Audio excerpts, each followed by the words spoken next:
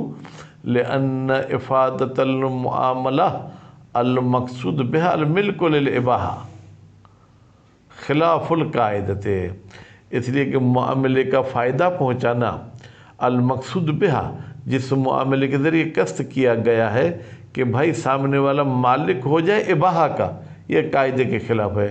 فَيُقْتَصَرُ فِيهَا تو نتیجے میں اکتفا کیا جائے اس اباحے والی بات پر علی صورت طاعت المالک، مالک جب ایک دوسرے کے ساتھ راضی ہوں، ما ان حصول الاباحہ قبل الاجازت غیر ممکن، جبکہ اباحہ کا حاصل ہونا اجازت سے پہلے غیر ممکن ہے۔ والآثار الآخر، اس کے علاوہ دوسرے جو آثار ہوتے ہیں اس معاملے پر، جیسے بیع المال، بھائی میں نے معاطات کے طور پر آپ سے کوئی چیز لی تو میں اس کو بیچ سکتا ہوں۔ علی القول بجواز مثل هذا التصرف، اگر قائل ہو جائیں کہ بھائی جائز ہے اس قسم کا تصرف کرنا، اذا وقعت فی غیر زمان الاباحۃ الفعلیہ، جب وہ معاملہ واقع ہو ایک ایسے زمانے میں جس میں اباحت فعلیہ نہیں ہے، لم تؤثر اثرا، تو پھر یہ معاطات کوئی اثر نہیں کرے گی۔ فاذا اجاز المالک حدث الاباحۃ من حین الاجازہ، بس جب مالک نے اجازت دی تو اجازت کے ساتھ ساتھ اباحہ بھی وجود میں آ جائے گی۔ اللہم الا ان یقال، اب پھر کہتے ہیں مگر یہ کہ کہا جائے بکفایت وقوعہا مال اباحت الواقعیہ، کہتے ہیں کہ بھائی ہم اباحت ظاہریہ کو مد نظر نہیں رکھتے جو اجازت کے ذریعے حاصل ہوتی ہے، اباحت واقعیہ یعنی حقیقی اباحت وہ کب ہوگی؟ اذا کشف عنہا الاجازت، اجازت آ کے کشف کرے گی کہ جس دن یہ عقد ہوا تھا اسی دن سے اباحہ بھی آ گیا تھا۔ ففہم، آپ سمجھیں کہ بھائی یہ بحث ذرا پیچیدہ ہے۔